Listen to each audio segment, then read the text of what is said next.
The Metal Gear Solid franchise is known for creating an incredible story, compelling characters, and an unmatched stealth mechanic within their games. But were Snake and Big Boss the only two masters of staying undetected? Hey everyone, I'm Leo Young, and this is What You Don't Know. As many of us were upset to see that the alleged final game of the series, Metal Gear Solid 5, The Phantom Pain, had things that had been scrapped for the game's release, Metal Gear Solid 5 isn't the only one to have large amounts of game-changing content cut before it hit the shelves. This information comes from a translated game plan with the link down in the description below for those of you who want to actually go over it on your own. Back in late 2001, Konami released Metal Gear Solid 2, Sons of Liberty, the next installment following Shadow Moses. We follow a new character named Raiden as he travels an oil platform and saves it from Russian terrorists under the leadership of Solid Snake. With the help of a legendary soldier and original Dream Daddy, Solid Snake, Raiden was able to defeat Solidus and his henchmen, a story as old as time and even more iconic than the invention of white charcoal. In the original story, the United States was going to either North Korea or Iraq, most likely Iraq, for a nuclear inspection, but the country would refuse by commencing an airstrike on the United States. Snake would then chase Metal Gear Ray on an aircraft carrier, but it would later become the tanker that we start in Metal Gear Solid 2. Finally, Arsenal Gear was originally intended to crash into Manhattan. However, the year the game was released was in 2001, so I'm sure you can understand why this was dropped from the game entirely. Some other cut mechanics would include Mantis Mode, the ability for the player to be able to read the minds of other characters during cutscenes. An example would be given as, when you meet Snake Plissken for the first time, when you ask who he is, he will answer, but in his head he will say, well actually, I'm Solid Snake. There was also supposed to be a co-op feature for the game. As read in the file, 2-player versus mode. This will be a mode for split-screen 2-player battles in certain areas of the game. It will be compatible with system link-up as well. Players can either fight each other or play a hide-and-seek type game. Amazing.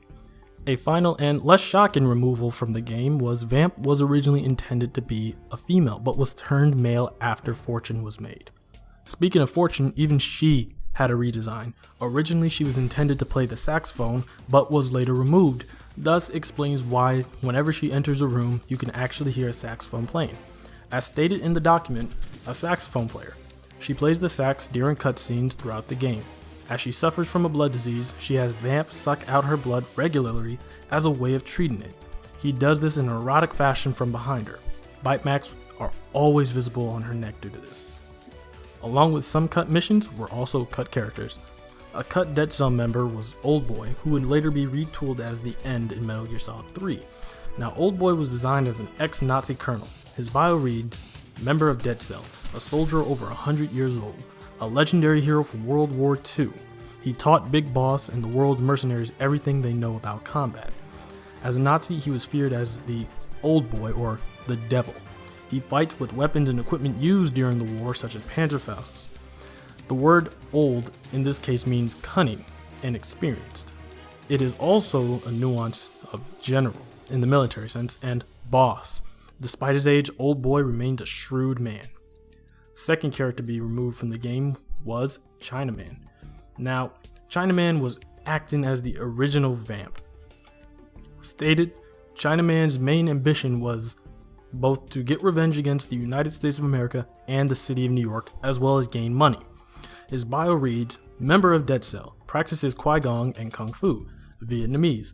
Abducted in Hanoi by a black market adoption agency, he was sold to a buyer in America. After arriving to New York, he became the subject of discrimination and, running away from his parents, went to the city's Chinatown. Boasts that he's more Chinese than Chinese, he hates America and New York City with a passion, thus leading to his participation in terrorism.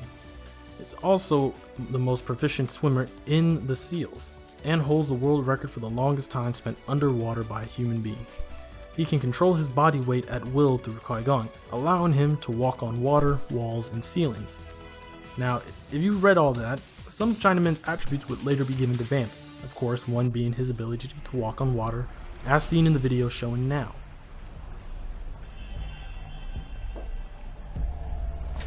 Still ticking, huh? Unfortunately, haven't had no vacancies.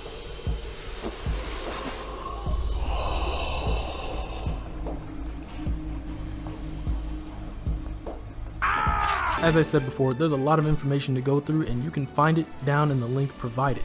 Every video game surely has cut content of some type, but it's good to actually see some of the ideas rather than wonder and speculate.